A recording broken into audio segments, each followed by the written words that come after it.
Speaker. Dr. David Clark. Thank you, Mr. Speaker. This bill is an object lesson in the importance of good policy development. We as a committee, and Melissa Lee was the committee chair, had the unenviable task with this legislation of shaping it into something that vaguely did something sensible for New Zealand. It was, as my colleague, the Honourable Clayton Cosgrove, has pointed out, a very unusual situation for us to be in. The essence of the legislation was that it sought, in its original form, to completely unify the qualifications of the patent attorneys across the Tasman, the qualifications, the registration regime, and so on. During the course of the Select Committee business, it became apparent that the patent attorneys were not at all on board with this, that they had not been fully or effectively consulted. In fact, if they had been consulted, it was certainly in no systematic way, and their ire was apparent very quickly to members of the committee, who I think probably were all individually contacted by the patent attorneys and their representatives.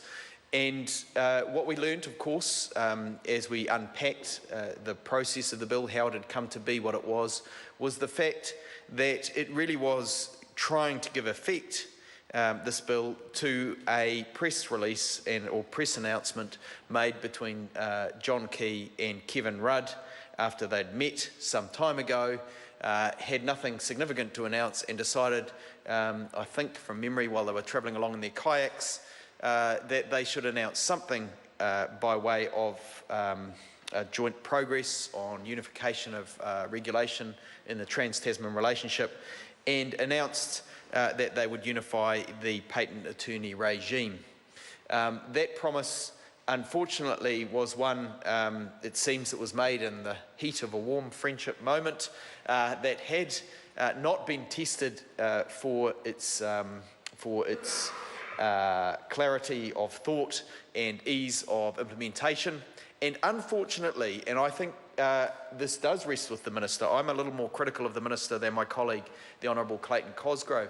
I do think that the Minister, in giving effect to the Prime Minister's promises, still has a responsibility to ensure that they can be implemented in an effective way, that the promise makes sense. I think as politicians we do have a role in policy development. It is important that we test that with all of those who are affected by the regime.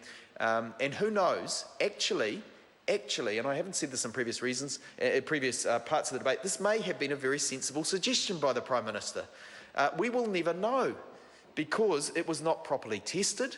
The calculations were not done as to whether it would bring benefits, what effect it would have on the patents attorney regime, whether the incentives that were being set up would lead to the patent attorneys all shifting offshore and moving away from the innovative businesses in New Zealand, or whether in fact the New Zealand patent attorneys stood to benefit from this regime because we tend to provide services in an innovative and low-cost way.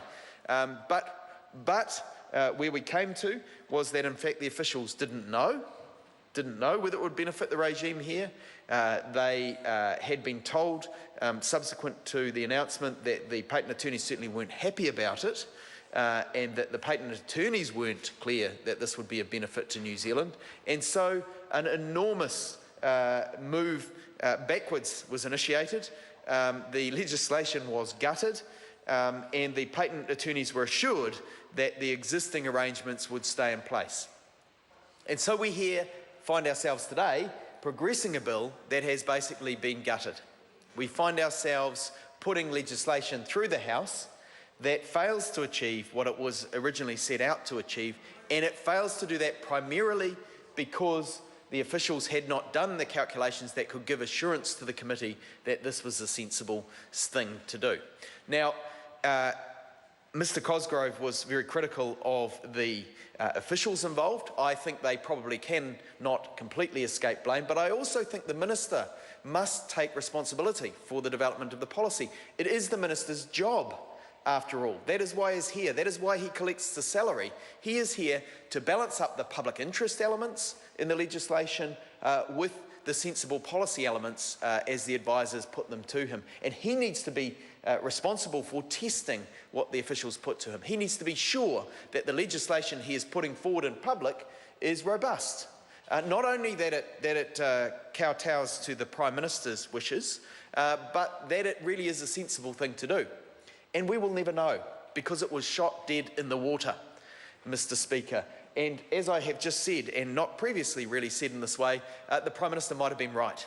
The Prime Minister might have been right, but the Prime Minister's idea has gone down in flames because the Minister, Paul Goldsmith, did not instruct his officials, did not test whether his officials had sufficiently tested the proposition to get it through to Select Committee in a robust fashion.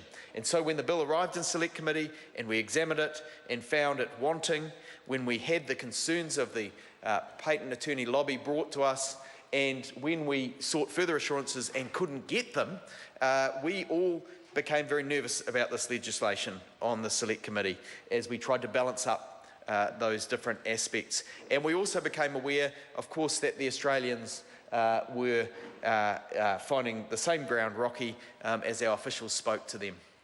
It is a disappointing thing to be in this House supporting a bill that does very little. That probably is a missed opportunity more than anything else, because we could have been here passing something through that was really worthwhile. It could be that if this proposal had been robustly examined, it would have been found to be the right thing to do.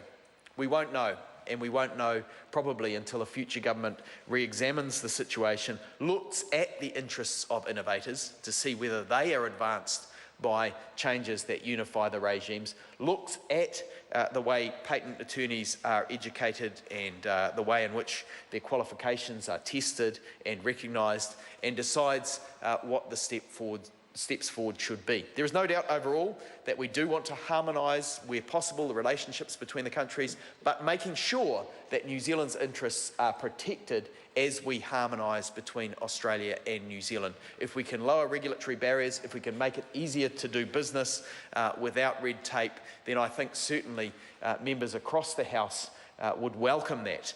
But inadequate policy processes do not facilitate that kind of change, and unfortunately we today find ourselves here passing a bill that will do very little for the interests of innovators in New Zealand. And that speaks to the broader problem, Mr. Speaker. This government has the aim of increasing exports as a percentage of GDP to 40% of New Zealand's GDP. That in itself is laudable. The Minister notably has been very reluctant to put any intermediate targets in place, and maybe politically that's wise, but I think from a public policy perspective, Mr. Speaker, it's very unfortunate. And we see now that this government is further behind than it was when it took office. Exports as a percentage of GDP are now below 30%, Mr. Speaker. They are below 30%. New Zealand must pay its way in the world, and having an aim of 40% of GDP being exports is laudable, but when we're now below 30% and dropping, it is a shame for this country, and it doesn't speak well to the security of our economic future. We need a broad-based economy. We need a government that is proactive in making sure regulatory barriers are lowered and making sure we have a good environment for business. And unfortunately, we have ministers like Minister Goldsmith proceeding with things that have not been thought through fully. Credit to the Chair, Melissa Lee, for her proactivity in ensuring that we had a good discussion around these issues, ensuring that we did test them, and for having the courage to support a challenge to the proposal that had come forward, and credit to the other members of the Select Committee who participated vigorously in trying to rectify a situation presented to us by Minister Goldsmith and doing the Prime Minister's wishes no justice.